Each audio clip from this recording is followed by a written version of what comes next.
Mitchell Morbius जो कि पैदा हुआ ग्रीक में, उसका बचपन सबसे अलग थलग गुजरा उसकी रेयर ब्लड कंडीशन की वजह से, और वो इस वजह से सबसे अलग और अगली दिखता था। लेकिन इसके बावजूद वो एक इंटेलेक्चुअली गिफ्टेड यंग मैन था जिसने अपना पूरा समय बुक्स रीड करने में बिता दिया, जिस वजह से वो एक high respected Nobel prize winning biologist बन गया जो कि स्पेशलाइज्ड था ह्यूमन और एनिमल बायोलॉजीज में।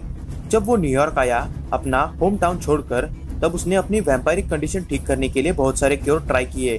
उसकी इस हॉरिफिक कंडीशन के पीछे का राज ये था कि उसने खुद को क्योर करने की कोशिश की अपने ब्लड के साथ। वो अपना खुद का एक्सपीरियंस जो कि एक्सपर्ट बायोकेमिस्ट का था, उसके साथ उसने खुद का ब्लड वैम्पायर बैट डीएनए के साथ इलेक्ट्रोशॉक थेरेपी से मिक्स किया और खुद पर ट्राई किया। लेकिन इसका अंजाम बहुत बुरा निकला और वो बन गया सीडो वैम्पायर। एक सीडो वैम्पायर बनने की वजह से उसने एक लेजेंडरी वैम्पायर्स की सारी पावर्स और ब्लड थर्स्ट मिमिक कर ली, यानी कि उन्हीं के जैसे उसके पास पावर्स और खून की प्यास आ चुकी थी। ब्लड को डाइजेस्ट करने की वजह से उसके पास लाइट के लिए एक स्ट्रॉन्ग अवर्जन आ चुका था और उसने कुछ एबिलिटीज गेन कर ली, जैसे कि उड़ना, सुपर ह्यूमन स्ट्रेंथ, स्पीड और हीलिंग एबिलिटीज। उसका अपीयरेंस जो कि पहले से ही बहुत अगली था, उसमें 4 चांद तब लग गए जब उसके कैनी टिप्स बाहर आकर फैंग में बदल गए और उसकी नाक चपटी होकर बैट जैसे दिखने लगी। उसकी स्किन चॉक व्हाइट हो गई और उसके पास एक एबिलिटी आ गई जो कि थी दूसरों को लिविंग वैम्पायर्स में बदलने की, उन्हें काट कर। और इस वजह से वो अपने इस सीडो वैम्पायर डिजीज को सब में फैला सकता था।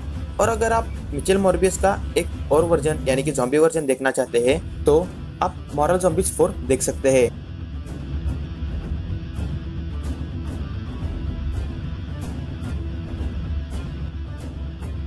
पावर्स।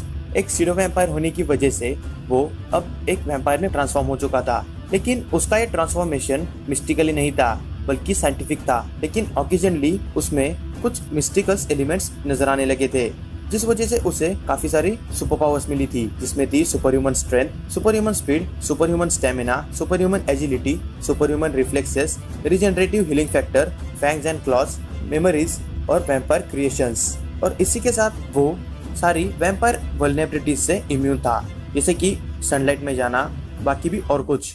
और इस वजह से वो एक लिविंग वैम्पायर बन चुका था जिसे हराना लगभग नामुमकिन हो चुका था।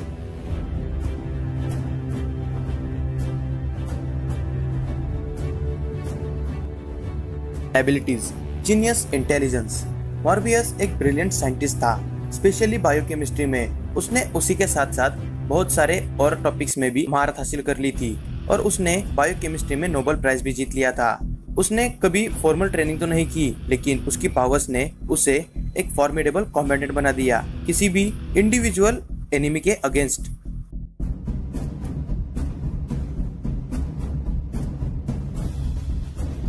वीकनेस। अब बात करते हैं उसके वीकनेस के बारे में। जो वीकनेस आमतौर पर सारे वैम्पायर्स में होती है, वही वीकनेस मिचेल मॉर्बियस में थी, जो कि थी ब्लड की।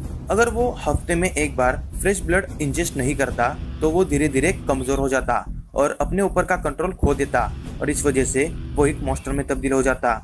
लेकिन वो कभी भी सनलाइट में मारा नहीं जा सकता था, इस वजह से उसे हराना मुश्किल था। लेकिन सनलाइट में उसके आंख और स्किन सेंसिटिव हो जाते थे, जिस वजह से वो थोड़ा वीकन तो हो ही जाता था।